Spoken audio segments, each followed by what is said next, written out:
Hello, welcome to शिक्षा कुल में आपका स्वागत है। मैं प्रेम वर्धन। आप लोगों को फिर से जो पिछली क्लास में हम लोग क्या लिए थे, मॉडर्न का क्लास लिए थे, मॉडर्न फिजिक्स के बारे में। आज करते हैं क्या कि स्टार्टिंग से फिजिक्स का जितना हो सकता है मैक्सिमम, जो कि यूपी पीसीएस 2024 के लिए बहुत ही ज्यादा इंपॉर्टेंट है, उसको कंप्लीट करने का कोशिश करते हैं। ठीक है, हम लोग सबसे पहले स्टार्टिंग से करते हैं। जो यूपी पीसीएस में आता है, सबसे पहला कुछ जो मात्रक है, यूनिट डायमेंशन जो है, मतलब यूनिट जो मात्रक के बारे में थोड़ा देखते हैं कि मात्रक में क्या क्या हम लोग को पढ़ना रहता है। तो मात्रक करते हैं।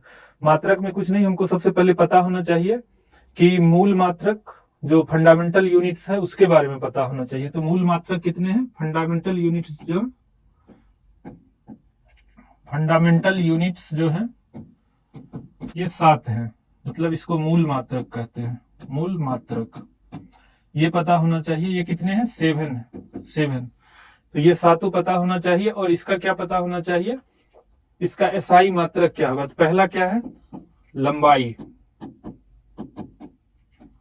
दूसरा द्रव्यमान।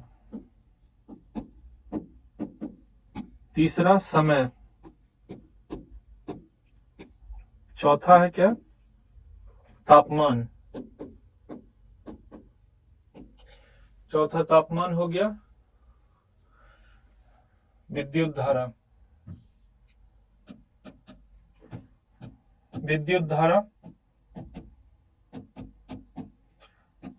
ज्योति तीव्रता।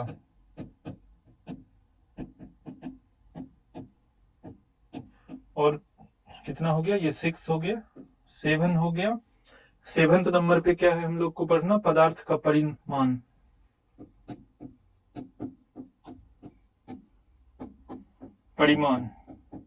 ठीक है, ये 7 हैं जो क्या है? फंडामेंटल यूनिट्स हैं। और इसका क्या होना चाहिए? हमको मात्रक पता होना चाहिए सभी के सभी का। तो पहला लंबाई का क्या है? मीटर। द्रव्यमान का क्या होता है? किलोग्राम। समय का क्या है? सेकेंड। समय का मात्रक क्या है? सेकंड है। उसके बाद तापमान का केल्विन होता है तापमान का। विद्युत धारा का क्या होता है? एम्पियर।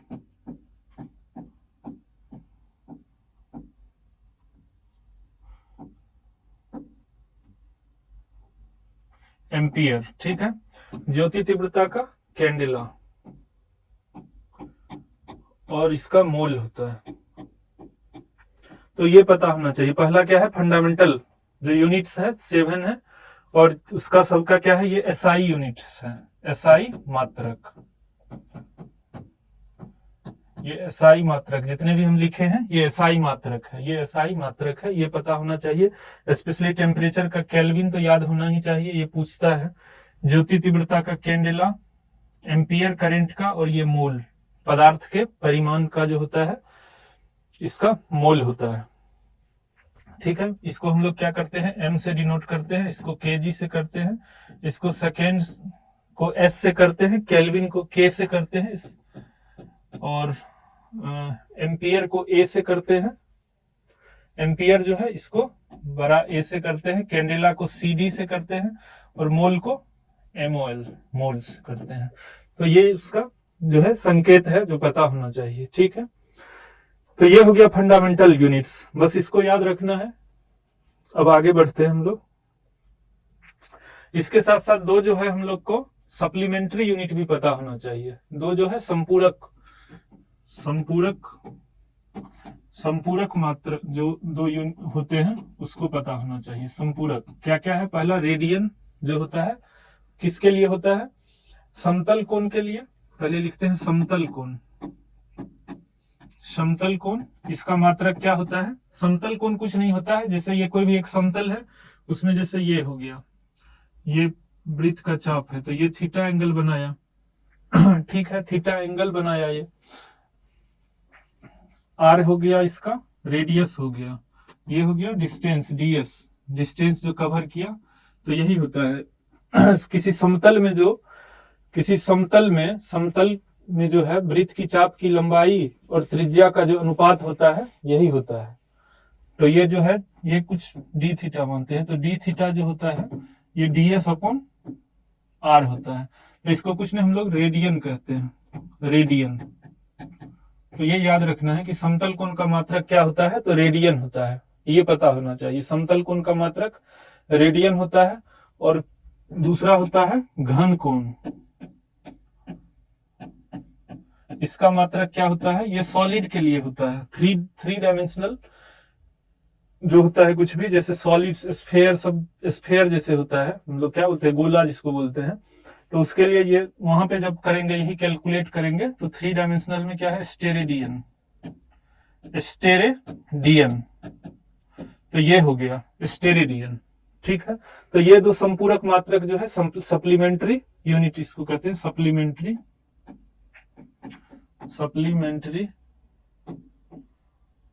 जो होगा ये हो गया सप्लीमेंट्री यूनिट। तो ये दो पता होना चाहिए। उसके बाद जो है, हाँ ठीक है, इसके बाद है कुछ जो मात्रक है, जैसे एक दो जो है हम यहाँ पे ये कर रहे हैं, ये सप्लीमेंट्री नहीं है, सप्लीमेंट्री ये दो है पढ़ना। उसके बाद कुछ मात्रक है जिसका जो है यूनिट का नाम चेंज हो गया है अभी अभी, पहले कुछ और था अब चेंज हो गया। जैसे आवृत्ति का फ्रीक्वेंसी जो होता है जिसको कहते हैं आवृत्ति, पहले था इसका कंपन पर सेकेंड, कंपन प्रति सेकेंड, प्रति सेकेंड था पहले इसका मात्रक जो था, कंपन प्रति सेकेंड था। अब इसका क्या हो गया, हर्ट्ज इसको कहते हैं।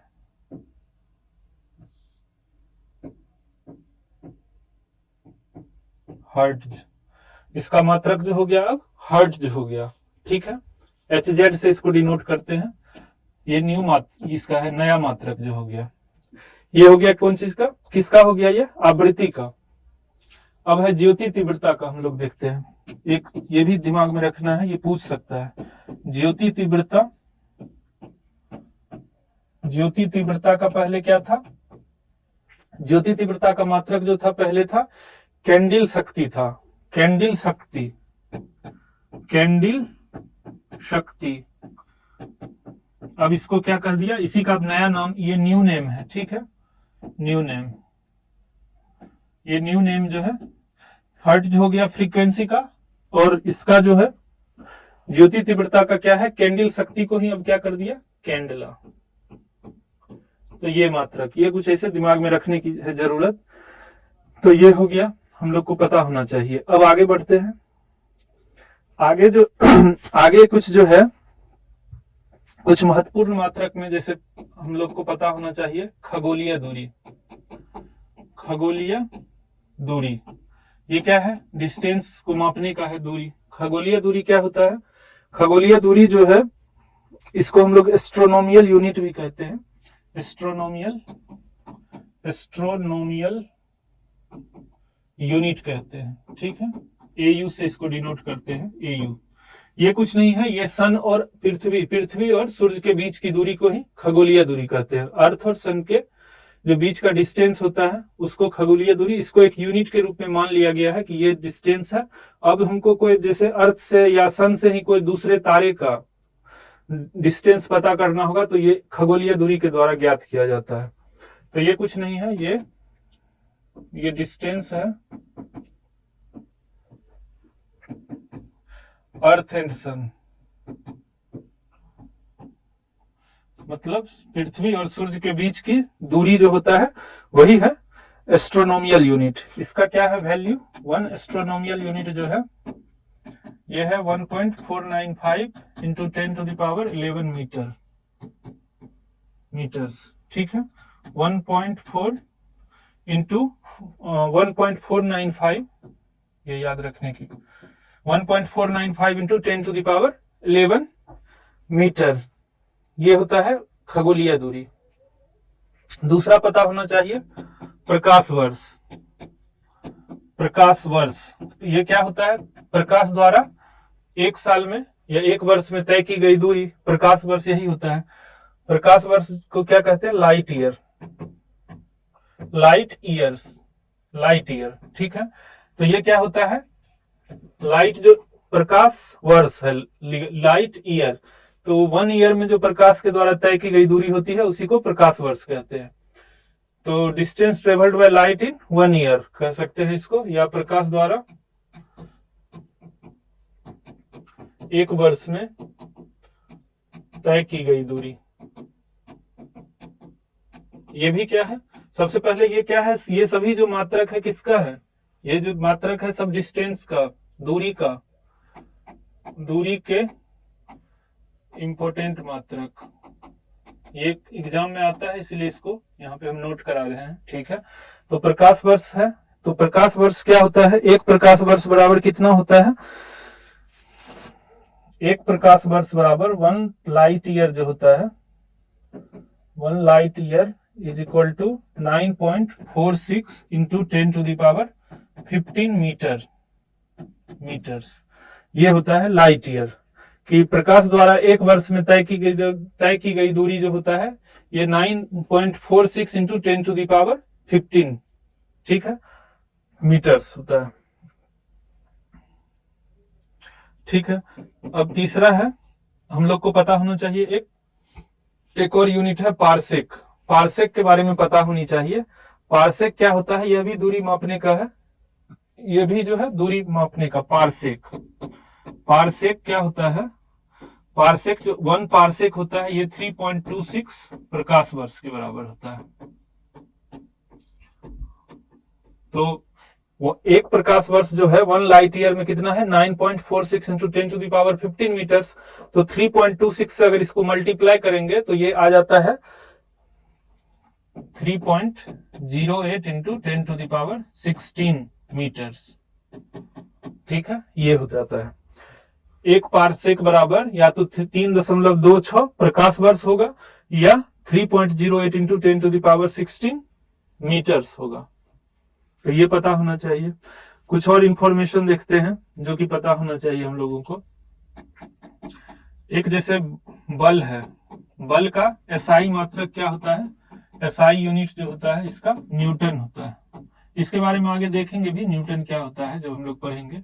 लेकिन इसका सीजीएस क्या होता है, सीजीएस यूनिट, यूनिट का तीन वो होते हैं स्टैंडर्ड, वो हम लोग को पढ़ने की जरूरत नहीं है। SI unit, CGS unit, foot pound second, FPS होता है, एमकेएस होता है, अंतरराष्ट्रीय। तो मेनली हमको एसआई यूनिट ही पूछता है जब भी पूछा जाता है। एक दो है जो एग्जाम में आते हैं इसलिए बता रहे हैं। सीजीएस इसका डायन होता है, डायन जो है इसका डाइन होता है, सॉरी डाइन, ठीक है, डाइन, ठीक। और एक न्यूटन जो होता है, 1 न्यूटन जो होगा, एक न्यूटन जो होगा ये 10 टू द पावर 5 डाइन के बराबर होगा। ठीक है, तो ये थोड़ा पता होना चाहिए।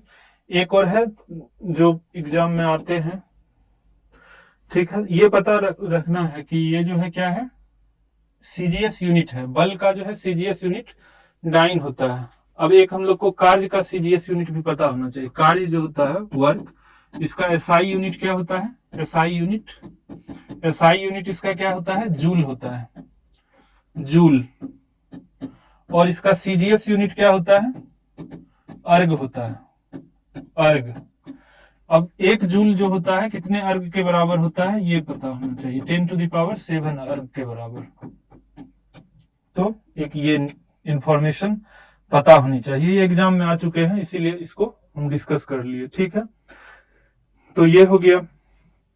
फिर आगे बढ़ते हैं, आगे बढ़ते हैं। जो कुछ इंपॉर्टेंट यूनिट्स हैं जो कि पता होने चाहिए, कुछ इंपॉर्टेंट यूनिट्स हैं जो कि हम लोगों को पता होना चाहिए। जैसे जैसे क्या है,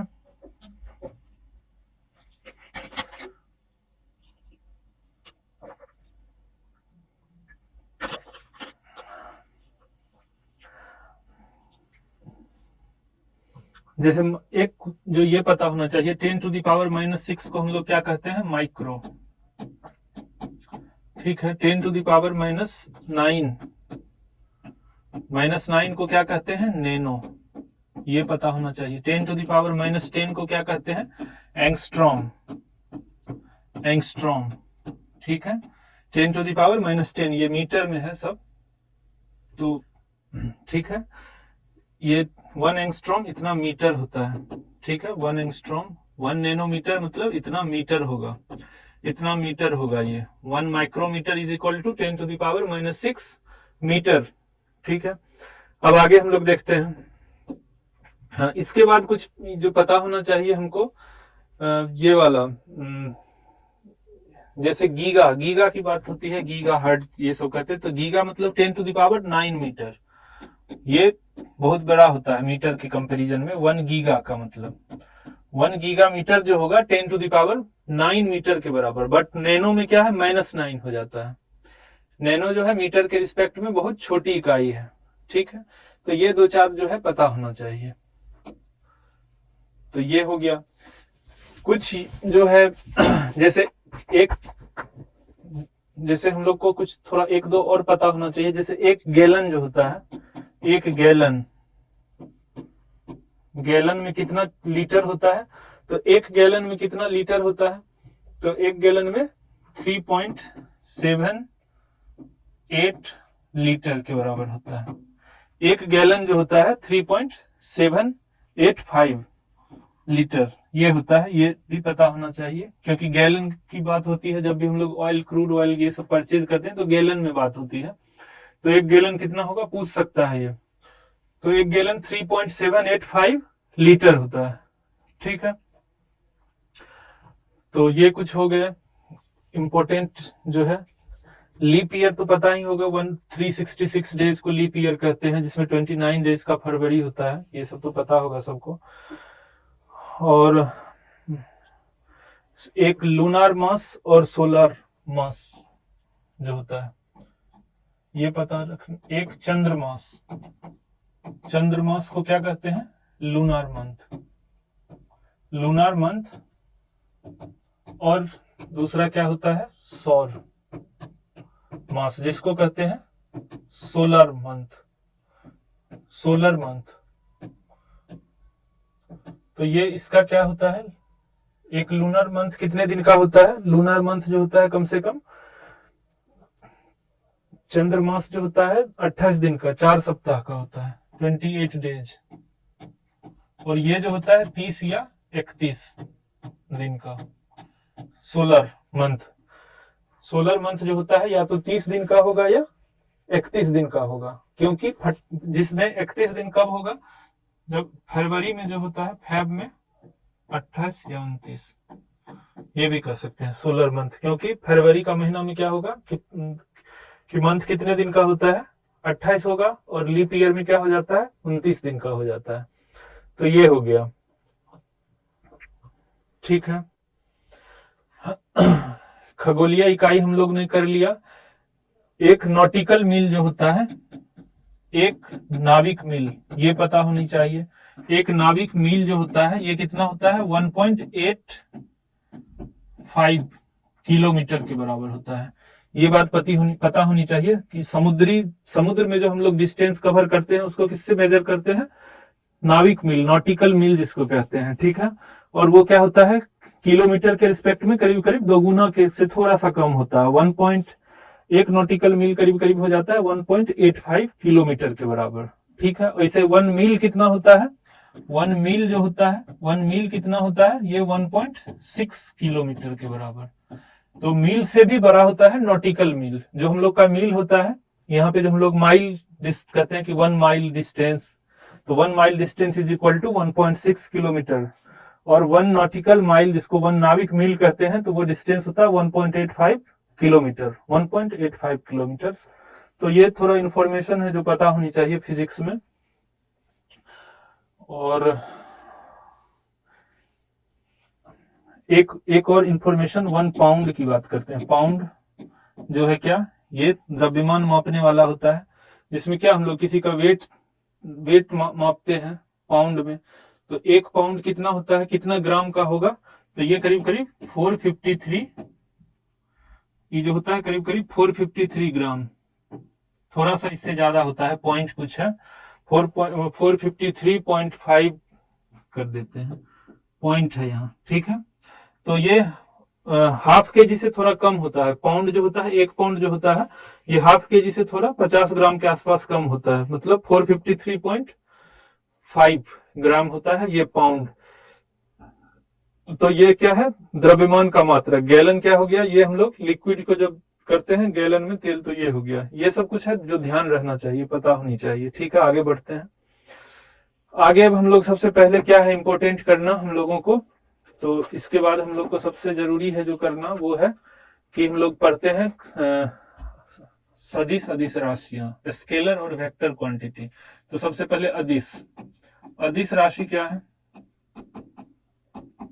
जिसको कहते हैं क्या, स्केलर। स्केलर अदिश राशि, ये क्या है, स्केलर क्वांटिटी, ठीक है। स्केलर क्वांटिटी, इसमें क्या होता है, अदिश में कोई भी राशि क्या है, सदिश है या अदिश है, उसके बारे में क्या होता है, एक तो द्रव्यमान सब में होगा ही होगा, और एक डायरेक्शन दिशा की बात करते हैं। और सदिश जब पढ़ेंगे तो उसमें क्या एक और होता है, वो हम लोग सदिश में देखते हैं। अदिश में क्या है कि इसमें दिशा नहीं होती है, सिर्फ क्या है इसमें परिमाण इसमें दिशा का नहीं होता है, परिमाण होता है सिर्फ। तो उसी को हम लोग क्या कहते हैं, अदिश राशि, केवल परिमाण, केवल परिमाण, ठीक है। इसका एग्जाम्पल क्या होगा, द्रव्यमान, द्रव्यमान, ठीक है। चाल, दूरी, ये सब अदिश राशियां हैं। द्रव्यमान हो गया, चाल हो गया, दूरी हो गया, उसके बाद आयतन हो गया, आयतन, आयतन हो गया, ये भी अदिश राशि है। उसके बाद हम लोग को कार्य, समय, ऊर्जा ये पता होना चाहिए, ये पूछता भी है। कार्य हो गया, ऊर्जा, ऊर्जा हो गई, और समय, ये भी अदिश राशि है। इसमें कार्य दिमाग में रखना, ये कंफ्यूज करेगा, ठीक है। तो ये अदिश राशियां हैं। एक दो और अदिश राशियां हैं जो पता होनी चाहिए। विद्युत धारा, विद्युत धारा जो इलेक्ट्रिक करंट है, ये एग्जाम में आता है। ये विद्युत धारा अदिश राशियां हैं। तापमान, यहाँ तापमान भी लिखते हैं, तापमान, ठीक है। टेम्परेचर की बात हो रही है, फिर दाब की बात होगी, प्रेशर, ये सब जो है अदिश राशियां हैं। तो इसका कुछ एग्जाम्पल पता होना चाहिए। इसमें सिर्फ परिमाण है, इसमें दिशा की बात नहीं होती है, तो ये अदिश राशियां हैं, ठीक है। इसमें ये पता जरूर ध्यान रखना, यहाँ द्रव्यमान और भार में कंफ्यूज करेगा। ये क्या है, मास है, और वेट जो होता है, वेट और मास में पूरा वो होगा कंफ्यूजन। वेट क्या है, वो सदिश राशियां हैं, वेक्टर क्वांटिटी है, ठीक है। वेट अभी हम लोग देखते हैं। तो पहले ये अदिश राशि है, स्केलर क्वांटिटी। इसमें बस क्या होता है कि ये पता होनी चाहिए, स्केलर क्वांटिटी में क्या होता है, ये क्या है, ये फिजिकल क्वांटिटी है, भौतिक राशियां हैं जिसमें सिर्फ परिमाण होते हैं, ठीक है। सिर्फ मैग्नीट्यूड होता है, इसको क्या कहते हैं, मैग्नीट्यूड, मैग्नीट्यूड, ठीक है, ओनली मैग्नीट्यूड, ठीक है। तो ये होती है अदिश राशियां, ठीक है। अब हम लोग पढ़ते हैं आगे सदिश। दूसरा है सदिश। सदिश मतलब वेक्टर क्वांटिटी, सदिश राशियां वेक्टर क्वांटिटी,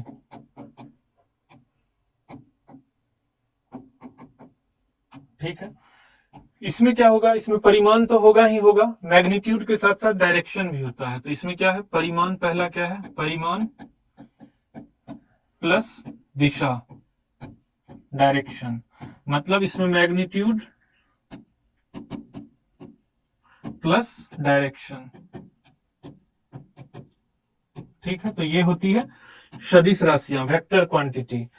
साथ ही साथ क्या होता है,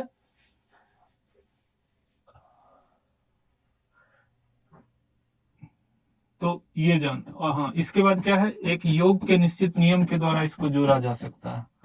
योग के निश्चित नियम के द्वारा इसको ऐड किया जा सकता है। बस इतना ध्यान रखना है, द्वारा जोड़ा जा सकता है, जोड़ा जा सकता है, ठीक है। इसमें क्या है कि ये डायरेक्शन, दिशा भी है और परिमाण भी है, और योग के निश्चित नियम के साथ इसको जोड़ा भी जा सकता है। इसके क्या एग्जाम्पल है, कुछ इसके जो एग्जाम्पल है ये पता होनी चाहिए। तो उसमें हम लोग क्या लिए थे, दूरी चाल लिए थे, दूरी लिए थे। जैसे द्रव्य पहला लिखते हैं भार, जिसको वेट कहते हैं, ये एग्जाम में आता है, ये याद रखना है, वेट।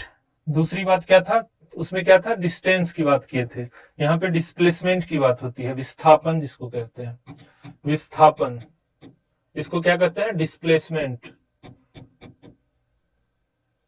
डिस्प्लेसमेंट, ठीक है, विस्थापन।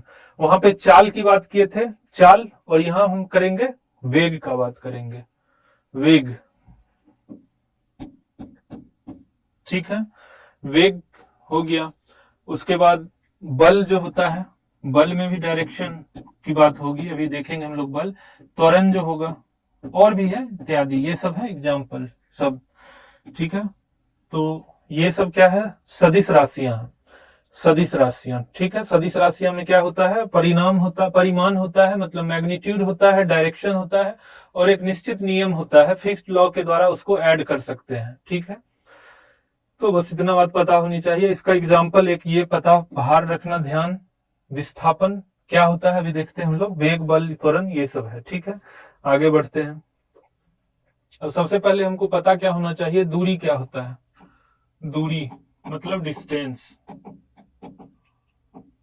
डिस्टेंस, डिस्टेंस क्या होता है, किसी भी वस्तु के द्वारा, किसी भी वस्तु के द्वारा जो तय की गई लंबाई, जैसे ये हुआ और ये हुआ, अब डिस्टेंस हुआ, ऐसे ऐसे कुछ भी कवर करके ऐसे पहुंच गया यहाँ पर, तो टोटल लेंथ जो होता है, जितना इतना समय में, मान लो यहाँ T1 समय है, यहाँ पहुंचते पहुंचते T2 समय हो गया, तो T1 से T2 समय के अंतराल मतलब T2 माइनस T1 जो होगा टाइम, इसमें जितना टोटल डिस्टेंस कवर, कुल दूरी जो तय की गई है, कुल दूरी जो होगा, उसी को हम लोग कहते हैं T1 माइनस T2 समय में जो कुल दूरी तय की गई है, किसी वस्तु के द्वारा जो कुल दूरी तय की जाती है, उसको हम लोग कहते हैं क्या, दूरी कहते हैं। मतलब जो इतना कवर किया है, इसी को कहेंगे दूरी। जो चेंज, इसका जो मतलब पॉइंट, मान लो यहाँ पे कोई भी पॉइंट है, T1 है, यहाँ T2 है, यहाँ टाइम कुछ भी होगा, तो ये होता है, ये दूरी, डिस्टेंस की बात कर रहे हैं, ठीक है। मतलब समय अंतराल में जितना मार्ग का कुल लंबाई होगा, इस मार्ग की जो कुल लंबाई होगी, ऐसे ऐसे करके, मतलब कुल लंबाई, कुल मार्ग की लंबाई, ये लिखने तो ज्यादा अच्छा होगा, मार्ग की लंबाई तो ये होता है दूरी। और जब डिस्प्लेसमेंट की बात करेंगे हम लोग, यहाँ पे ही दूरी हुआ, अब विस्थापन की बात करते हैं, यहीं पे करते हैं विस्थापन, मतलब डिस्प्लेसमेंट, डिस्प्लेसमेंट, ठीक है। डिस्प्लेसमेंट में कुछ नहीं होता है, डिस्प्लेसमेंट क्या है, डिस्प्लेसमेंट ये होता है कि जैसे ये पॉइंट T1 है और ये T2 है, यहां से यहां का जो एकदम मिला दे स्ट्रेट लाइन, तो वो होता है डिस्प्लेसमेंट। मतलब जो पोजीशन में जो चेंज हुआ, एक पोजीशन से दूसरे पोजीशन का जो दूरी होगी, विस्थापन वही होगा। दो बिंदु के बीच की न्यूनतम या लंबवत दूरी, ये क्या होता है, दो बिंदुओं के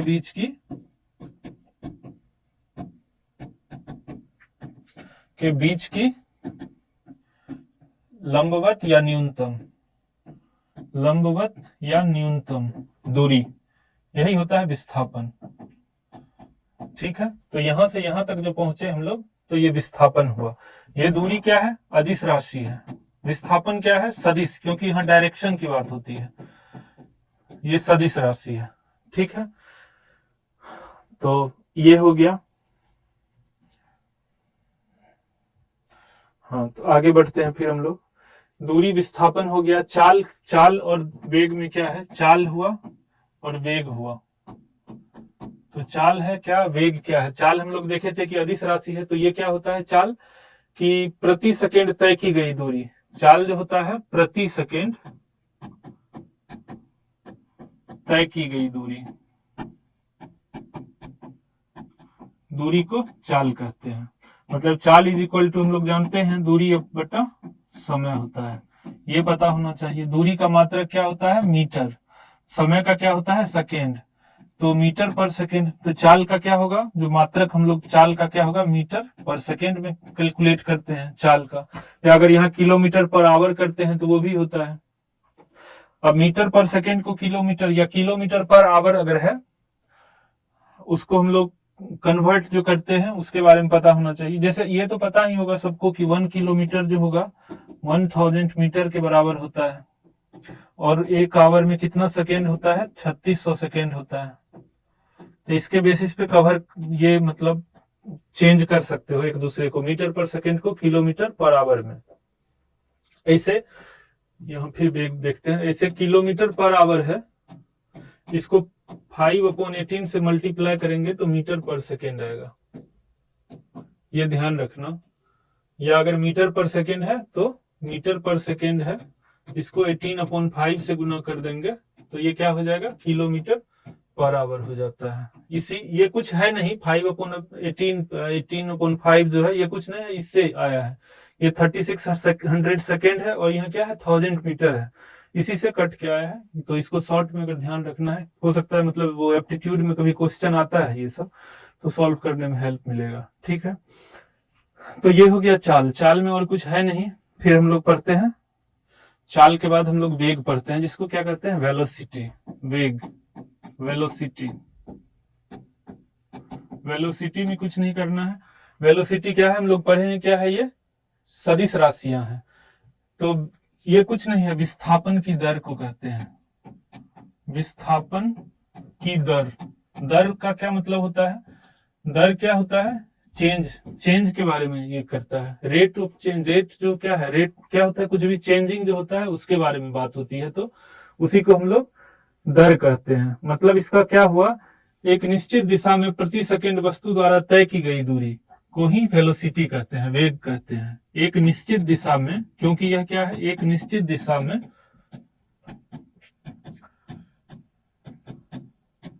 वस्तु द्वारा तय की गई दूरी, तय की गई दूरी को, निश्चित दिशा की बात है, निश्चित दिशा में है तो ये क्या होता है, विस्थापन की बात हो रही है, तो यही होता है वेलोसिटी। तो वेलोसिटी में क्या होगा, ये दिमाग रखना है कि वेग जो होता है सदिश है, इसका भी क्या है, डिस्टेंस, क्या है, distance travelled by an object in fixed direction की बात हो रही है। तो फिक्स्ड डायरेक्शन की बात हो रही है, लेकिन बात क्या है, distance travelled in, distance travel हो रहा है, distance travel by an object in fixed direction, तो वो बात हो रही है। तो सदिश ये है, सदिश राशियां हैं। इसका भी क्या है, मीटर, क्योंकि ये डिस्टेंस ट्रेवल्ड है, पर सेकेंड की बात होगी तो इसका भी यूनिट क्या होगा, मीटर पर सेकेंड। तो ये ध्यान रखना है, मीटर पर सेकेंड, ठीक है, यूनिट है इसका। वेग हो गया, वेग में और कुछ नहीं है, ठीक है। अब हम लोग त्वरण की बात करते हैं, एक्सेलरेशन। एक्सेलरेशन क्या होता है, ये कुछ नहीं है, rate of change of velocity को ही एक्सेलरेशन कहते हैं। मतलब वेग में परिवर्तन की दर। यहाँ पे क्या था, विस्थापन की दर, ये वेग में परिवर्तन की दर को ही हम लोग कहते हैं क्या, त्वरण कहते हैं, एक्सेलरेशन कहते हैं। तो change of, rate of change of velocity जो होगा वो होता है एक्सेलरेशन। मतलब जैसे वेलोसिटी क्या है, चेंज हो रहा है, मतलब टाइम के अकॉर्डिंग वेलोसिटी बढ़ रहा है या घट रहा है, उसके लिए एक और है त्वरण है, तो एक मंदन है, रिटार्डेशन की भी बात होती है, मंदन। त्वरण का ही क्या है, ये निगेटिव एक्सेलरेशन होता है, मंदन है रिटार्डेशन, रिटार्डेशन होती है मंदन, ठीक है। ये कुछ नहीं है, ये निगेटिव ऑफ एक्सेलरेशन है, निगेटिव त्वरण की बात अगर होती है, मतलब इसमें क्या होगा, इसमें वेग में परिवर्तन की दर का मतलब क्या हुआ कि समय के साथ साथ वेग बढ़ रहा है त्वरण में। मतलब वेलोसिटी पहले क्या था, v1 मान लो था, जैसे इसको हम थोड़ा वो करते हैं, एक्सप्लेन कर रहे हैं यहाँ पे, कि जैसे टाइम t1 पे क्या था, वेलोसिटी v1 था, टाइम t2 पे क्या हो गया, v1 से अच्छा रहेगा कि यहाँ कुछ लेते हैं 10 मीटर पर सेकेंड था। टाइम जब t2 हो गया तो यहाँ पे क्या हो गया, वेलोसिटी 20 मीटर पर सेकेंड हो गया। टाइम t3 हो गया तो वेलोसिटी कितना हो गया, मान लो फिर से 10 मीटर पर सेकेंड आ गया, ठीक है। तो यहां से यहां के बीच में क्या हो रहा है, वेलोसिटी में चेंज हो रहा है। वेलोसिटी क्या है, 10 से 20 मीटर पर सेकेंड हो रहा है, मतलब इंक्रीज कर रहा है। तो जब वेलोसिटी इंक्रीज करेगा टाइम के साथ साथ, तो उसी को हम लोग त्वरण कहते हैं, कि वेलोसिटी में चेंजिंग आ रहा है, बढ़ते जा रहा है त्वरण। लेकिन अगर यहां से यहां के बीच की बात करते हैं हम लोग, फिर से 20 से 10 हो गया, तो यहाँ क्या है, टाइम t2 से t3 के बीच में क्या हुआ कि वेलोसिटी में चेंजिंग आ रहा है, मतलब वेलोसिटी घट रहा है टाइम के साथ साथ। तो क्या होगा, जब वेग टाइम के साथ घट रहा है तो वो क्या होता है, त्वरण मेरा क्या है, निगेटिव त्वरण होते जा रहा है, त्वरण निगेटिव होते जाएगा। तो जब निगेटिव त्वरण है तो उसके लिए एक टर्म है मंदन, रिटार्डेशन की बात करते हैं, और कुछ नहीं है, मंदन यही है। अब त्वरण है rate of change of velocity, तो त्वरण का या मंदन किसी का भी मात्रक क्या होगा हम लोग, तो रेट ऊपर में क्या होगा, वेलोसिटी है, मतलब v2 माइनस v1। वेलोसिटी का मात्रक क्या है, मीटर पर सेकेंड हम लोग जानते हैं, और चेंज हो रहा है, चेंज का मतलब टाइम के साथ, तो टाइम के साथ चेंज हो रहा है, तो टाइम का मात्रक क्या होता है, सेकेंड होता है। तो इसका क्या हो जाएगा मात्रक, मीटर पर सेकेंड स्क्वायर, ठीक है। या इसको ऐसे भी लिख सकते हैं, मीटर, ये सेकेंड ऊपर जाएगा, पावर क्या हो जाएगा, -2, ऐसे भी लिख सकते हैं, ऐसे भी लिख सकते हैं, मीटर पर सेकेंड स्क्वायर, मतलब मीटर बाय सेकेंड स्क्वायर। तो ये हो गया, और कुछ नहीं है, रिटार्डेशन और ये एक्सिलरेशन हो गया। इसके बाद हम लोग को क्या पढ़ना चाहिए, एक प्रोजेक्टाइल मोशन थोड़ा सा देख लेते हैं। हाँ, प्रोजेक्टाइल मोशन को क्या कहते हैं हम लोग हिंदी में, प्रक्षेप्य गति, प्रक्षेप्य गति, इसको कहते हैं प्रोजेक्टाइल मोशन, प्रोजेक्टाइल मोशन, ठीक है। प्रोजेक्टाइल मोशन कुछ नहीं होता है, जैसे यहाँ पे है, ये समतल है, ठीक है, यहां से किसी को v वेलोसिटी से हम लोग फेंक रहे हैं, कोई भी पिंड है, कोई भी ऑब्जेक्ट है, उसको v वेलोसिटी से या u वेलोसिटी से फेंकते हैं, तो ये क्या होगा, ऐसे डिस्टेंस कवर करके यहाँ पे आएगा, ठीक है। तो यही होता है प्रोजेक्टाइल मोशन, कवर करके यहाँ पे पहुंचा। तो ये जो पाथ है इसको ट्राजेक्टरी कहते हैं, इस पाथ को, जिस पाथ पे बस ऑब्जेक्ट जा रहा है, इस पाथ को क्या कहते हैं, ट्राजेक्टरी कहते हैं, ट्राजेक्टरी, प्रक्षेप्य पथ, इसको प्रक्षेप्य पथ या इसको ट्राजेक्टरी। ट्राजेक्टरी कुछ नहीं है, जिस पथ पे, ये क्या है, प्रक्षेप्य पथ है, जिस पथ पे ऑब्जेक्ट मूव कर रहा है उसी को ट्राजेक्टरी कहते हैं। और जिस गति से हम फेंकते हैं, जो ये गति है, यहाँ पे गिर रहा है, तो ये क्या है, प्रोजेक्टाइल मोशन, यही होता है। इसमें कुछ नहीं, ध्यान रखो, एक दो क्वेश्चन जो आता है कि यहाँ 45 डिग्री एंगल से अगर फेंका जाए, 45 डिग्री एंगल से, मतलब इसका जो है हॉरिजॉन्टल से ये 45 डिग्री के एंगल पे अगर फेंकेंगे तो मैक्सिमम डिस्टेंस कवर करेगा। मैक्सिमम मतलब सबसे ज्यादा दूरी पे अगर किसी चीज को फेंकना है हमको प्रोजेक्टाइल मोशन में, तो सबसे ज्यादा डिस्टेंस तब कवर करेगा, वो सबसे ज्यादा दूरी तब कवर करेगा जब उसको 45 डिग्री के एंगल पे फेंका जाता है। तो मैक्सिमम डिस्टेंस कवर्ड मतलब सबसे ज्यादा दूरी पे जाएगी। ये पूछता है कि प्रोजेक्ट किसी वस्तु को किस एंगल पे, किस कोण पे उसको प्रोजेक्ट करेंगे, किस कोण पे उसको फेंकेंगे कि वो सबसे ज्यादा दूरी कवर करे, मतलब मैक्सिमम डिस्टेंस कवर करे। तो उसमें क्या होगा, हमको पता होना चाहिए कि 45 डिग्री पे, बस ये दिमाग में रखना है हम लोगों को, ठीक है। इसका क्या क्या है, जैसे हम लोग धनुष से बाण चलाते हैं तो होता है ना कि कहां तक मैक्सिमम डिस्टेंस कवर करे, तो वो क्या है, उसमें प्रोजेक्टाइल मोशन की बात होती है। तो प्रोजेक्टाइल मोशन का कहां कहां पे होता है, जैसे धनुष से बाण चलाते हैं तब प्रोजेक्टाइल मोशन की बात करते हैं। दूसरा, हवाई जहाज से जब बम गिराया जाता है, हवाई जहाज से जब बम गिराया जाता है, बम्बार्डिंग जब करता है एरोप्लेन से, तो उसमें भी देख के ऐसा नहीं होता है कि गए कहीं पे और उसको छोड़ दिए, क्योंकि वो गिरेगा तो प्रोजेक्टाइल, क्योंकि क्या है कि एरोप्लेन का तो स्पीड रहता है, एरोप्लेन क्या है, कुछ स्पीड से मूव करते रहता है। अब जब गिराया जाएगा उसको, तो क्या होगा, वो प्रोजेक्टाइल मोशन में जाएगा, क्योंकि स्टार्टिंग में क्या है, जिस स्पीड से प्लेन मूव कर रहा है, वहां पे अगर कोई भी बम को हम गिराते हैं तो क्या होगा, स्पीड तो पहले तो वही लेगा, जो एरोप्लेन का स्पीड है वो ही बम में आएगा। तो क्या होगा, धीरे धीरे क्या होगा, स्पीड उसका घटेगा, प्रोजेक्टाइल मोशन को फॉलो करता है। तो मतलब दिमाग में ये रखना है कि हवाई जहाज से जो बम गिराते हैं तो उसमें प्रोजेक्टाइल मोशन को पूछ सकता है कि जो हवाई जहाज से बम गिरता है उसमें कौन सा मोशन का काम, कौन सा मोशन वो होता है, मोशन होता है, तो प्रोजेक्टाइल मोशन होता है। ठीक है। तीसरी बात है, जो कोई भी जैसे टैंक से हम लोग करता है, गोला छोड़ता है तोप से, तो वो भी प्रोजेक्टाइल मोशन पे फिक्स करके कि जैसे जहां पे हमको टारगेट जैसे सेट करता है, किस एंगल पे करना है, टारगेट के अकॉर्डिंग क्या होता है, कैलकुलेट करता है, फिर एंगल, उस एंगल पे ही मतलब तोप का गोला छोड़ा जाता है। तो तोप से गोला जो छोड़ा जाता है, ये भी प्रोजेक्टाइल मोशन का एग्जाम्पल है। ठीक है। तो और कुछ है ना प्रोजेक्टाइल मोशन में, दिमाग में बस इतना ही बात रखो तो काफी है।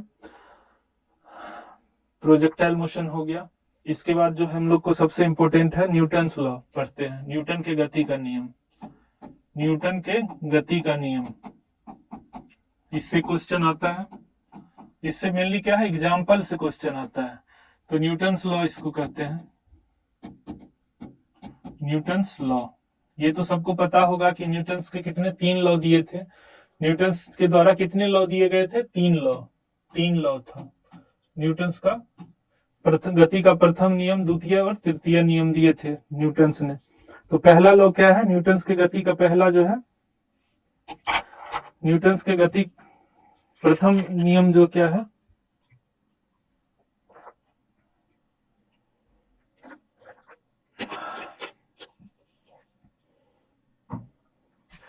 सबसे पहले तो पता होना चाहिए कि न्यूटन्स ने का बुक का नाम था प्रिंसिपिया। प्रिंसिपिया। प्रिंसिपिया में 1687 ईस्वी में इन्होंने ये नियम दिए, 3 लॉ। मतलब ये बुक पूछ भी सकता है, कोई एग्जाम में हो सकता है, इसीलिए हम लिख दिए। तो इसमें क्या है, न्यूटन्स के गति का नियम पहली बार इसी बुक में छपा था, मतलब उन्होंने इसी बुक में निकाला होगा। तो प्रिंसिपिया, इस बुक का नाम था प्रिंसिपिया। तो इसमें अब क्या है, सीधा हम लोग बात करते हैं न्यूटन्स की गति का पहला नियम। फर्स्ट लॉ जो है, पहला गति का पहला नियम, न्यूटन के गति का पहला नियम लिख लो। न्यूटन के गति का पहला नियम, first law of motion, Newton's first law of motion का पहला नियम। क्या है पहला नियम, पहला नियम का जो था उनका कहना, इस पहला नियम को सबसे पहले तो पता, ये हम सीधा बोलते हैं, लिखेंगे नहीं। तो पहला नियम में कहा था कि यदि कोई वस्तु विराम अवस्था में है, यदि कोई वस्तु विराम अवस्था में है या गति की अवस्था में है, तब तक उसी अवस्था में रहेगी जब तक कि उस पर कोई बाह्य बल, बाहर से कोई भी बल उस पर नहीं लगता है। तब तक जो वस्तु का जो अवस्था था वो उसी अवस्था में रहेगी। और ये इनर्सिया में हम लोग पढ़ेंगे, इनर्सिया जब पढ़ते हैं, जड़त्व जिसको कहते हैं, जड़त्व क्या है, गुण है, किसी वस्तु का वो गुण है जड़त्व। यहाँ पे लिखते हैं जड़त्व, मतलब इनर्सिया। इनर्सिया क्या है, कोई भी वस्तु जिस अवस्था में है उसी अवस्था में रहना चाहती है, ठीक है, जब तक कि उस पर कोई बाह्य बल नहीं लगे। अगर कोई वस्तु विराम की अवस्था में है, रेस्ट की अवस्था में है, तो वो चाहेगा कि हम रेस्ट में ही रहें। या कोई मोशन में है, गति की अवस्था में है, तो वो गति की अवस्था में ही रहती है तब तक, जब तक कि उस पर कोई एक्सटर्नल फोर्स, बाह्य बल नहीं लगा है। तो इसी को हम लोग जड़त्व कहते हैं। जड़त्व जो होता है यही है। जड़त्व मतलब कुछ नहीं है कि वस्तु जो अवस्था में है वो अवस्था में ही रहना चाहती है। तो न्यूटन की गति का पहला नियम यही था कि कोई भी वस्तु विराम की अवस्था में है तो वो विराम की अवस्था में रहना चाहती है, कोई भी वस्तु अगर गति की अवस्था में है तो वो गति की अवस्था में ही रहना चाहती है, जब तक कि उस पर कोई बाह्य बल नहीं लगता है। तो बाह्य बल लगने से ही क्या होता है, उसकी गति में या उसके अवस्था में परिवर्तन होता है, उसके अवस्था में, तभी वो अपना स्टेट में चेंज होता है, उसका स्टेट चेंज करता है। तो ये क्या है, इसको इसीलिए हम लोग क्या कहते हैं, ये याद रखना है कि पूछ सकता है कि न्यूटन के गति का पहला नियम को हम लोग जड़त्व का नियम भी कहते हैं, लॉ ऑफ इनर्शिया भी जड़त्व का नियम। पूछेगा कि जड़त्व का जो नियम है ये न्यूटन के किस लॉ से आया है, तो न्यूटन के फर्स्ट लॉ पे, न्यूटन के गति के पहला नियम से आया है जड़त्व का नियम। दूसरा पता क्या होना चाहिए, इसको गैलीलियो का नियम भी कहते हैं, गैलीलियो का नियम भी। सबसे पहले गैलीलियो गैलीलियो का नियम भी कहते हैं, ठीक है, ये पता होना चाहिए। तीसरी बात क्या था, न्यूटन के गति के पहला नियम से क्या हमको मिला, न्यूटन के गति के फर्स्ट नियम जो है, इससे हमको क्या मिला, बल की परिभाषा, बल की परिभाषा, बल की परिभाषा यहीं से मिला। बल की परिभाषा में हम लोग क्या कहते हैं, बल क्या होता है, बल के बारे में क्या कहते हैं, बल क्या है, बल की परिभाषा यहीं से मिली। बल क्या है, वह मतलब कोई भी बाह्य कारक है, इसको बल को हम लोग क्या कहते हैं, कोई भी बाह्य कारक है जो कि वस्तु की अवस्था में परिवर्तन ला देता है, वही तो बल होता है।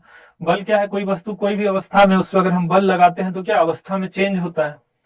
तो यही है, न्यूटन के गति का पहला नियम भी यही कहता है कि कोई वस्तु जो अवस्था में है उसी अवस्था में रहना चाहती है जब तक कि उस पर कोई बाहरी बल न लगे। तो न्यूटन के गति के पहला फर्स्ट जो है law of Newton first law जो है लॉ ऑफ मोशन, इससे हमको क्या क्या मिला, इसको पहला तो हम लोग लॉ ऑफ इनर्शिया भी कहते हैं, जड़त्व का नियम, गैलीलियो का नियम भी इसको कहा गया है।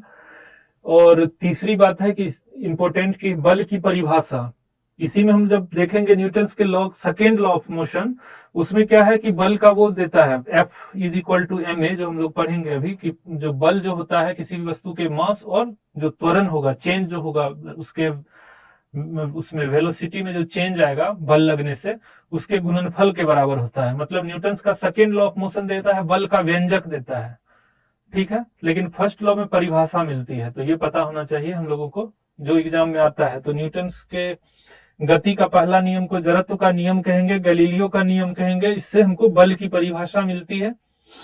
तीसरी बात ये हो गया। बल के बारे में तो हम लोग देखे ही थे। ये बल क्या है, ये बाह्य कारक है, यहां पे ही लिख देते हैं फिर बल पढ़ाने। बाह्य कारक है जो वस्तु की अवस्था में परिवर्तन ला दे, वस्तु की अवस्था में परिवर्तन ला दे, परिवर्तन ला दे, तो यही होता है, परिवर्तन ला देता है। तो बल यही होता है, अवस्था में परिवर्तन है तो चेंज हो रहा है उसका स्टेट्स। तो बल क्या है, सदिश राशि है, सदिश राशि है। इसका क्या है, मात्रक हम लोग पढ़े थे, न्यूटन होता है, बल के का न्यूटन होता है। सीजीएस में क्या होता है, डाइन होता है, 1 न्यूटन 10⁵ डाइन के बराबर होता है। ये सब तो देखे थे हम लोग स्टार्टिंग में। तो न्यूटन के गति का पहला नियम हमको बल की परिभाषा देती है, और ये हो गया। और इसका कुछ एग्जाम्पल देखते हैं। एग्जाम्पल में इसमें क्या है कि कोई भी जैसे एग्जाम्पल जैसे हम देखते हैं, नेक्स्ट पेज लेते हैं, ठीक है। तो न्यूटन के गति के पहला नियम का जो एग्जाम्पल है क्या है, जैसे कोई भी गाड़ी है में खड़ा आदमी है, बस चल रही है, एकाएक ब्रेक लगा तो क्या होता है, आगे की तरफ झुकता है। या बस खड़ी है, आदमी खड़ा है, एकाएक निकला, मतलब खड़ी बस, इसको क्या लिखें, न्यूटन के गति पहला, ठहरी हुई मोटर या रेलगाड़ी के अचानक चल पड़ने से, ठहरी हुई गाड़ी के अचानक चल पड़ने से, पड़ने से क्या होता है, क्योंकि वो जब ठहरी हुई है तो क्या है, वो रेस्ट के मोशन में है, और अचानक चली, आगे चली तो क्या होगा, वो चाहता है वस्तु जो रेस्ट में है, जो आदमी रेस्ट में है, सीधा है विराम की अवस्था में, तो वो विराम की अवस्था में ही रहना चाहता है। वो जड़त्व का नियम काम कर रहा है, न्यूटन का फर्स्ट लॉ यही है। लेकिन क्या है कि वो गाड़ी में जब स्पीड होता है तो गाड़ी तो बढ़ी, लेकिन वस्तु पीछे की तरफ इसीलिए होता है, वो चाहता है उसी पोजीशन में रहे, तो इसीलिए वो पीछे की तरफ झुक जाता है। अचानक ठहरी हुई गाड़ी के अचानक चल पड़ने से क्या होता है, से आदमी जो भी है वस्तु का पीछे की ओर झुकना, पीछे की ओर झुकना, ठीक है, ये हो गया एक नियम। दूसरा है कि अगर गाड़ी चल रही है और ब्रेक लगाने पे, तो ब्रेक लगाने पर आगे की ओर झुकना, सीधा हम लिख देते हैं आगे की ओर झुकना। या अगर स्पीड में लगता है तो क्या होता है, आदमी गिर भी जाता है। ऊपर वाले केस में क्या, अगर एकाएक लिया एक्सीलरेशन तो क्या होगा, गिर जाएगा। तो यही बात है। तीसरा है क्या कि जैसे कंबल है, कंबल को अगर हम लोग क्या है डंडा से अगर पीटते हैं तो क्या है, कंबल ऐसे है विराम की अवस्था में है, उस पर डस्ट चिपका हुआ है, जब उसको हम मारते हैं किसी भी डंडे से लेकर के रड से तो क्या होगा, वो वाइब्रेट करता है, हिलेगा, अपना पोजीशन चेंज होता है कंबल का। लेकिन डस्ट क्या है, वो चाहता है कि हम जो अवस्था में थे वहीं पे रहें, तो इसलिए जब डंडे से मारते हैं कंबल पे तो डस्ट क्या है, कंबल तो इधर उधर होगा, मूव करेगा, लेकिन डस्ट जो चाहता है अपना फिक्स पोजीशन में रहे, जिस वजह से क्या है कंबल मूव किया लेकिन डस्ट उसी स्थान पे रहा और डस्ट कंबल से अलग होना शुरू होता है, मतलब डस्ट अलग हो जाता है। तो कंबल को डंडे से पीटने पर क्या बोलते हैं, धूल कण का अलग होना, धूल कण का अलग होना। ठीक है, तो ये हो गया, ये सब एग्जाम्पल है, और भी कुछ एग्जाम्पल है, तो बस पहले ये समझने के बाद ये समझ जाओ तो खुद समझ में आ जाएगा कि जड़त्व का नियम क्या है, जो न्यूटन्स का फर्स्ट लॉ है ऑफ मोशन। तो उसमें यही है बात कि वस्तु जो है अपना अवस्था चेंज नहीं करना चाहती है जब तक कि उस पर कोई एक्सटर्नल फोर्स, बाह्य बल नहीं लगे। तो ये हो गया। ठीक है, आगे बढ़ते हैं अब हम लोग न्यूटन्स का एक, हाँ अब आगे बढ़ते हैं सेकेंड लॉ, न्यूटन का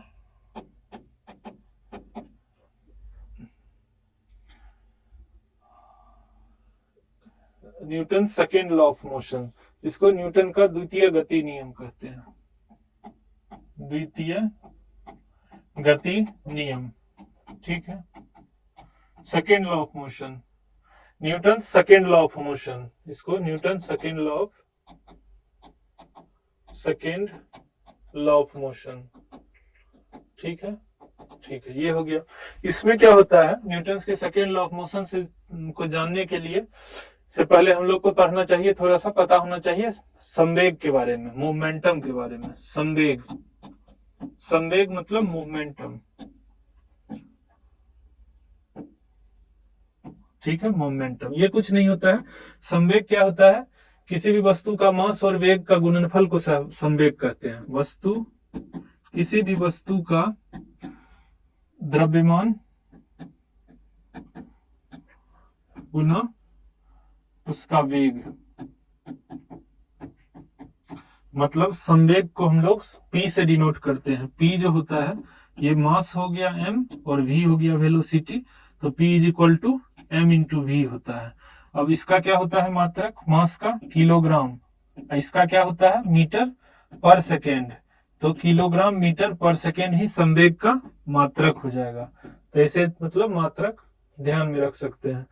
मीटर का किलो, ये हो गया, मास का क्या हो जाता है किलोग्राम, और वेलोसिटी का मीटर पर सेकेंड, तो इसका क्या हो गया किलोग्राम, ये मल्टीपल में है तो किलोग्राम इंटू मीटर पर सेकेंड, तो ये हो गया संवेग का मात्रक। ठीक है, अब देखते हैं।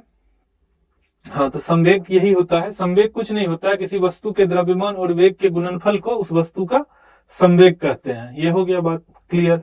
अब हम लोग आगे बढ़ते हैं कि ये होता क्या है। न्यूटन्स का सेकेंड लॉ जो होता है ये कुछ नहीं है,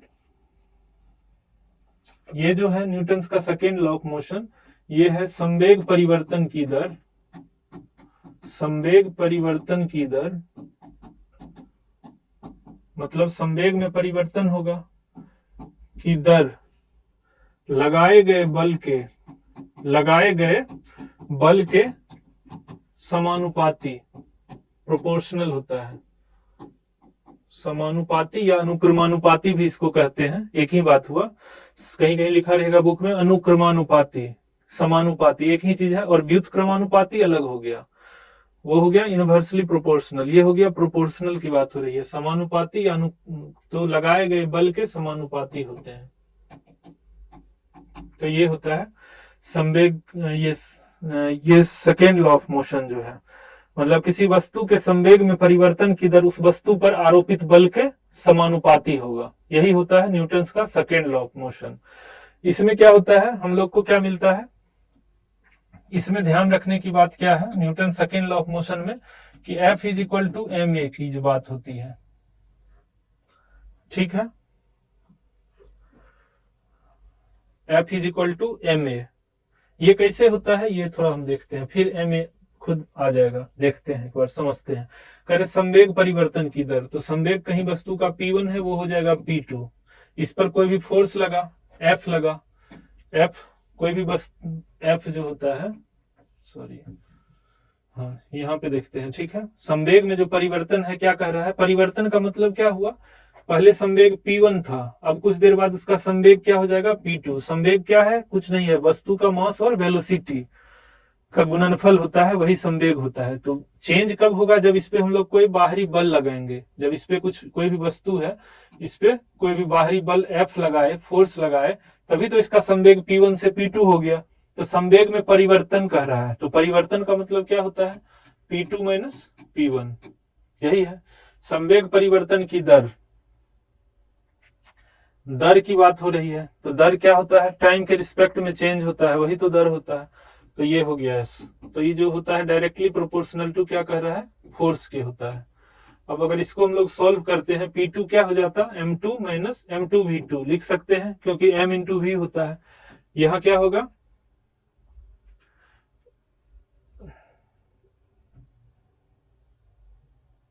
ये कोई भी मास होगा, वस्तु का मास में तो चेंज नहीं हो रहा है ना द्रव्यमान, तो MV2 हो गया, उसके क्या है वेलोसिटी में चेंज हो रहा है, जिससे कि उसका संवेग। अब यहाँ क्या है MV1 हो गया, यहाँ पे कुछ होगा टाइम के अकॉर्डिंग हो रहा है, ठीक, तो F होगा। अब यहीं से क्या होगा, यहाँ पे लिखते हैं, ठीक है, यहाँ पे M कॉमन आ जाएगा, V2 माइनस V1 upon T, time directly proportional to F। अब क्या इसको ही क्या हम लोग पढ़े थे, जब त्वरण पढ़े थे, त्वरण जब पढ़े थे एक्सीलरेशन, तो क्या था वो rate of change of velocity था। तो ये क्या है, वेलोसिटी चेंज हो रहा है और टाइम के रिस्पेक्ट में, तो इसी को हम लोग क्या कहते हैं, ए कहते हैं, यही तो ए हो गया ना। तो यही M A is equal to F हो जाता है। तो यही है, इसी से आया है, क्या है द्वितीय जो नियम है न्यूटन का, सेकेंड लॉ ऑफ मोशन, इससे क्या मिला हमको, F is equal to M A, मतलब इससे क्या मिला, बल का व्यंजक। इसको हम क्या कह सकते हैं, बल का व्यंजक, ठीक है। तो ये पूछता है क्वेश्चन कि न्यूटन्स के law, second law of motion से क्या मिलेगा, क्या मिला है, तो ऑप्शन देगा बल का व्यंजक और बल की परिभाषा। यह पूछेगा कि बल का व्यंजक जो मिला है किससे मिला है, तो कंफ्यूज होता है आदमी को, लगता है Newton's first law of motion से ही मिला है, लेकिन ऐसा नहीं है। बल का व्यंजक किससे मिला है, Newton second law of motion से मिला है। तो ये ध्यान रखने की बात है। कैसे कैसे निकला है ये हम बताए हैं, कि क्या होता है, संवेग में परिवर्तन की दर लगाए गए बल के समानुपाती होते हैं। मतलब जो संवेग परिवर्तन की दर है, rate of change of momentum जो होगा, डायरेक्टली प्रोपोर्शनल टू जो एक्टिंग फोर्स होगा उसके होगा, डायरेक्टली प्रोपोर्शनल। तो ये होता है, कैसे हुआ ये हम बताए हैं, तो ये ध्यान रखने की बात है, ठीक है। और न्यूटन्स के सेकेंड जो लॉ ऑफ मोशन है,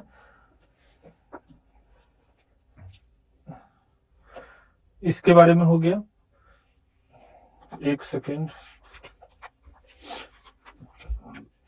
संवेग का संरक्षण, ठीक है। हाँ, अब इसका कुछ एग्जाम्पल हम देखते हैं, ठीक है। सेकेंड इसका एग्जाम्पल की बात करते हैं।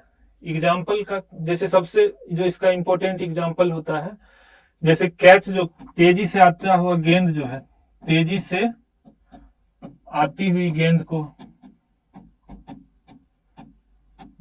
जो कैच करते हैं, तो हाथ को क्या करता है, क्रिकेट कोई भी बॉल अगर कैच करता है तो क्या पकड़ते पीछे की तरफ हाथ को करता है, मतलब क्या है, गेंद को कैच करते समय हाथ को पीछे की ओर लाना। तो समय हाथ को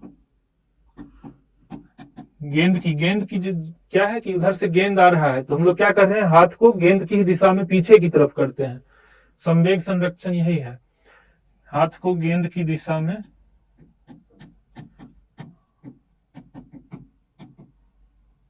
लाना। तो ये होता है संवेग संरक्षण का मतलब न्यूटन्स के सेकेंड लॉ ऑफ मोशन, ठीक है। जैसे हम लोग गाड़ी में सॉकर्स लगाते हैं, गाड़ी में सॉकर्स लगाते हैं का प्रयोग इसीलिए किया जाता है कि क्या करेगा, वो शॉक को एब्जॉर्ब करेगा, वो संवेग जैसे कुछ भी झटका लगा उसको एब्जॉर्ब करेगा, ठीक है। तो उसी के लिए लगाया जाता है। जैसे हाई जंप लॉन्ग जंप करते हैं, हाई जंप और लॉन्ग जंप कुछ भी करते हैं, तो इसमें क्या होता है, जहां पे जंप करके गिरता है एथलीट, जहां पे जंप करने के बाद गिरता है, तो वहां की मिट्टी को क्या किया जाता है, मिट्टी को ढीला कर देते हैं, या बालू वहां पे रखा जाता है, सैंड रख दिया जाता है, या सैंड को रखना। तो ये सब है न्यूटन्स के सेकेंड लॉ ऑफ मोशन का, ये सब कुछ एग्जाम्पल है। ठीक है, न्यूटन्स के सेकेंड लॉ ऑफ मोशन का एग्जाम्पल है। द्वितीय नियम जो है उसमें जैसे, हाँ जैसे अब ये भी है कि कराटे खिलाड़ी जो है, खिलाड़ी द्वारा ईंट को तोड़ना, ईंट को तोड़ देता है। तो ये सब एग्जाम्पल लिख दिए हैं, क्योंकि सीधे पूछता है, एग्जाम्पल देके पूछता है कि ये एग्जाम्पल जो है ये कौन सा लॉ को फॉलो करता है, न्यूटन्स के कौन से लॉ को फॉलो करता है। तो ये हो गया। अब देखते हैं न्यूटन्स का थर्ड लॉ। अच्छा, एक चीज ये हो गया, संवेग हो गया। हम लोग अब संवेग संरक्षण का सिद्धांत एक देखते हैं, कंजर्वेशन ऑफ, संवेग संरक्षण का सिद्धांत।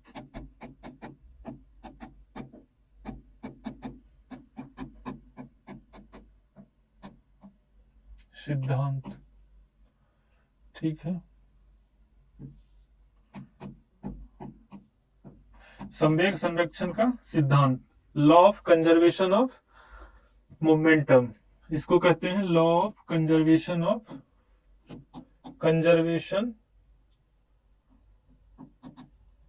ऑफ मोमेंटम, मोमेंटम जो होगा ये होता है। ठीक है, law of conservation of momentum मतलब कहता है कि संवेग संरक्षण का सिद्धांत क्या कहता है, ये हम लोग देखते हैं। क्यों इसको देखते हैं, क्योंकि इसका एग्जाम्पल पूछता है। तो ये संवेग संरक्षण में क्या है, न्यूटन्स के सेकेंड और थर्ड नियम, ये दोनों मिल करके ही, मतलब ये दोनों का इसमें यूज है, न्यूटन्स के सेकेंड और थर्ड नियम का मतलब इसमें यूज होता है। संवेग संरक्षण का सिद्धांत यही कहता है, एक या एक से अधिक वस्तुओं का अगर कोई सिस्टम है, कोई भी एक या एक से अधिक, एक या एक से अधिक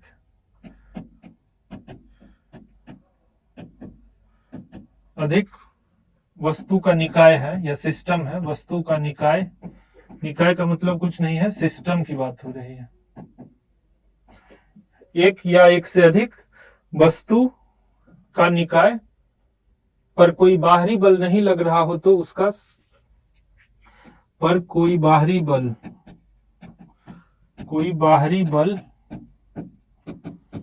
नहीं लग रहा हो तो उसका संवेग जो होगा नियत रहता है।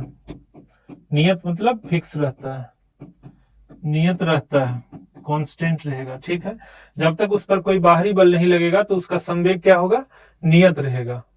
तो यही है संवेग, मतलब नियत का मतलब नियत रहता है, या जिसको संरक्षित रहता है भी लिख सकते हैं, कंजर्व रहता है। तो ये है संवेग संरक्षण का सिद्धांत।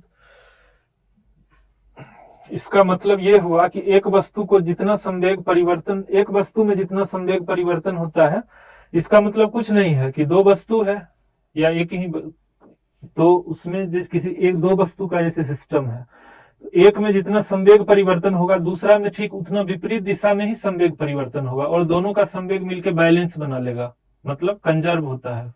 वो वही होता है संवेग संरक्षण का मतलब। जब दो वस्तु का कोई सिस्टम है तो उसमें जब एक वस्तु का जितना संवेग में परिवर्तन होगा, चेंज होगा, उसके मोमेंटम में जितना चेंज होगा, तो उसी सिस्टम में जो दूसरा वस्तु होगा उसमें भी उतना ही संवेग संरक्षण में उसका उतना भी मोमेंटम में चेंज होगा, बट उसका डायरेक्शन जो होगा अपोजिट होगा, विपरीत दिशा में संवेग उसका होगा।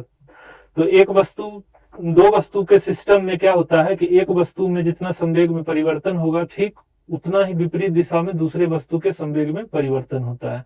तो यही है संवेग संरक्षण का सिद्धांत। तो अब इसमें क्या हम लोग का एग्जाम्पल कुछ पता होना चाहिए। जैसे एग्जाम्पल इसमें जो एग्जाम में पूछे जाते हैं, जैसे रॉकेट के बारे में एग्जाम्पल यहीं पे लिखते हैं। रॉकेट का जो प्रणोदक फ्यूल जो होता है, प्रणोदक, ठीक है, क्या करता है, रॉकेट फ्यूल जितना स्पीड से पीछे की तरफ फेंकता है फ्यूल को, उतना ही स्पीड से रॉकेट आगे की तरफ बढ़ता है। ठीक है, अब होता क्या है कि जैसे फ्यूल है स्टार्टिंग में फ्यूल है, बहुत तेज धुआं फेंक रहा होगा तो स्पीड में बढ़ रहा है। लेकिन ये भी कह सकते हैं ना कि हम लोग की जैसे जैसे फ्यूल तो खत्म होते जाता है तो फिर स्पीड क्यों उसका नहीं घटता है। होता क्या है कि फ्यूल की वजह से क्या उसका भार भी तो ज्यादा, वेट उसमें जो मास होगा वो भी तो ज्यादा रहता है। जैसे जैसे फ्यूल कम होता है, मतलब धुआं कम वो कर रहा होगा, पीछे की तरफ फेंकता होगा, तो उसका क्या है कि उसी के साथ साथ क्या है कि उस रॉकेट का वेट भी तो कम होते जा रहा है, क्योंकि उसमें जो फ्यूल पहले से उसमें होगा, भरा हुआ होगा, वो भी घटते जाता है, तो इसीलिए उसका कम नहीं होता है, स्पीड मेंटेन रहता है। तो ये बात होती है। तो संवेग संरक्षण में ये वाला पता होना चाहिए। ठीक है, और एक चीज ये, जैसे बंदूक से गोली जो चलाते हैं, बंदूक से गोली चली तो पीछे की तरफ क्या होता है, कंधा, कहता है बंदूक को क्या होता है, कंधे से लगा के रखना चाहिए, क्योंकि क्या है कि बंदूक से गोली जितना स्पीड में आगे की तरफ बढ़ता है उतना ही क्या होता है, क्या हम लोग पढ़े हैं अभी कि उतना ही विपरीत दिशा में चेंज ऑफ मोमेंटम होगा बंदूक का। तो गोली का क्या है, मोमेंटम चेंज हो रहा है, स्पीड से आगे बढ़ा तो उतना ही वो फोर्स से पीछे की तरफ धक्का मारेगा। तो इसीलिए पकड़ के अच्छे से रख के चलाया जाता है, नहीं तो अगर उस पर ध्यान नहीं देगा तो ये टूट जाएगा इससे में कंधा। इसीलिए वो संवेग संरक्षण का सिद्धांत है। बंदूक से जो गोली चली तो यहाँ पे इसको नोट कर लेना कि आगे की दिशा में तो प्रतिक्रिया, बंदूक से गोली, और यहाँ पे सीधा शॉर्ट में हम लिख देते हैं बंदूक का, गोली, सीधा बंदूक और गोली लिख देते हैं। समझ जाना है कि ये क्या है, एक दूसरे के अपोजिट डायरेक्शन में जो गोली चली इधर की तरफ, तो क्या गोली इधर की तरफ भी बंदूक को पीछे की तरफ धक्का देगा। तो ये हो गया संवेग संरक्षण का सिद्धांत हो गया। ठीक है, आगे हम लोग देखते हैं अब न्यूटन्स का थर्ड लॉ, जिसपे कि सबसे ज्यादा क्वेश्चन आता है, तीसरा, न्यूटन के गति का तीसरा नियम, न्यूटन के गति का तीसरा नियम। ठीक है, third law of motion, Newton's third law of motion जो होता है, Newton's third law of motion. ठीक है, न्यूटन के गति का तीसरा नियम क्या कहता है, ये तो सबको पता होगा, पढ़े नहीं होंगे, कि प्रत्येक क्रिया के बराबर और विपरीत प्रतिक्रिया होती है। ये हम लोग जानते हैं, न्यूटन के गति का तीसरा नियम यही कहता है कि प्रत्येक क्रिया के बराबर और विपरीत प्रतिक्रिया होती है। क्रिया, इसको हम लोग रिएक्शन, एक्शन रिएक्शन भी कहते हैं। इसमें क्या होता है, इसको एक्शन रिएक्शन लॉ भी कहते हैं। मतलब प्रत्येक वस्तु के, ये इसको मैं अपना ये समझ जाना कि एक्शन रिएक्शन है, फिर बहुत टाइम लग जाएगा एक एक लिखेंगे तो ये एक्शन रिएक्शन लॉ है। ठीक है, न्यूटन की गति का तीसरा नियम क्या होता है, एक्शन, कि प्रत्येक वस्तु, प्रत्येक क्रिया के बराबर और विपरीत प्रतिक्रिया होती है। ये तो पता होता है, हम लोगों को पता है, परंतु विपरीत दिशा में प्रतिक्रिया। ठीक है, इसका मतलब क्या हुआ कि दो वस्तुओं की पारस्परिक क्रिया में एक वस्तु पर जितना बल दूसरा वस्तु लगाती है, मतलब इसमें क्या है, जैसे ये एक वस्तु है, एक ये वस्तु है, तो जैसे इसको जितना बल ये लगाएगा उतना ही ये इस पे लगाता है। यही होता है एक्शन रिएक्शन, कि एक वस्तु दूसरे वस्तु पे जितना बल लगाएगा दूसरा वस्तु भी पहले वस्तु पे उतना बल लगाता है। तो ठीक है, तो इसमें याद ये रखना है कि पूछता है कि एक्शन जो होता है और रिएक्शन जो होता है, ये मतलब प्रतिक्रिया, दूसरी वस्तु भी, हाँ ठीक है, एक को क्या कहते हैं हम लोग, क्रिया बल, एक को प्रतिक्रिया, एक्शन वाला जो होगा क्रिया, जैसे ये क्या है, इस पे एक्शन किया, ये बल इस पे लगाया, फोर्स F1, तो ये भी क्या करेगा, उतना ही बल से इधर की तरफ रिटर्न करेगा, इस पे मतलब रिएक्शन फोर्स लगेगा। तो पूछता है इसे भी क्वेश्चन कि रिएक्शन फोर्स जो है, प्रतिक्रिया बल किस पे लगती है, तो हमेशा किस पे लगेगी, दूसरे वस्तु पे लगेगी। प्रतिक्रिया बल दूसरे वस्तु पे, ऐसे क्वेश्चन देखे थे आया था। तो प्रतिक्रिया बल किस पे लगेगी, किसके द्वारा लगेगी, तो दूसरे वस्तु के द्वारा लगेगी। ठीक है, तो इसमें कुछ इसमें इसका एग्जाम्पल मेनली है जो हम लोग को पता होना चाहिए। तो इसका एग्जाम्पल क्या है, न्यूटन की गति के तीसरे, बंदूक से गोली छोड़ते समय पीछे की ओर झटका लगना। बंदूक से गोली छोड़ते समय पीछे की ओर झटका लगना, झटका लगना। ठीक है, एक एग्जाम्पल हो गया। दूसरा एग्जाम्पल इसका क्या है कि ऊंचाई से कूदने पर चोट लगना, ये भी होता है। हम लोग जितना फोर्स से नीचे गिरते हैं क्या होगा, जमीन के द्वारा या जहां भी कूदेंगे वो उतना ही फोर्स से क्या होगा, वहां पे लगेगा, पैर पे। तो ऊंचाई से कूदने पर चोट लगना, कूदने पर चोट लगना। ठीक है, और क्या एग्जाम्पल हो सकता है ऊंचाई से कूदने पर चोट लगना। उसके बाद रॉकेट को उड़ाने में ये भी हो सकता है। ये भी तो न्यूटन के जितने फोर्स से रॉकेट उड़ाने में क्या है, जितना फोर्स से धुआं पीछे की तरफ फेंकता है उतने ही फोर्स से क्या है, रॉकेट आगे की तरफ मूव करता है, उड़ता है। तो रॉकेट उड़ाने में ऐसे ही, मतलब इसमें क्या है कि एक्शन रिएक्शन बल है। तो इसका एग्जाम्पल आएगा तो अपना दिमाग लगा के आप सॉल्व कर सकते हैं। तो इसमें बहुत दिक्कत तो नहीं होना चाहिए। तो न्यूटन के गति का तीसरा नियम यही है। और हम लोग क्या पढ़े थे, न्यूटन के गति के तीसरा नियम और दूसरा नियम दोनों मिलके ही क्या है, संवेग संरक्षण का सिद्धांत जो काम करता है, वो भी हो गया। अब हम लोग को क्या करना चाहिए, ठीक है, टाइम हो गया है तो हम लोग फिर ये क्लास जो है आगे नेक्स्ट करेंगे कंटिन्यू। ठीक है, आप लोग बस रिवाइज करते रहिए एग्जाम के लिए। शिक्षा कुल पीसीएस चैनल को लाइक सब्सक्राइब करते रहिए, शेयर करते रहिए, ताकि ज्यादा से ज्यादा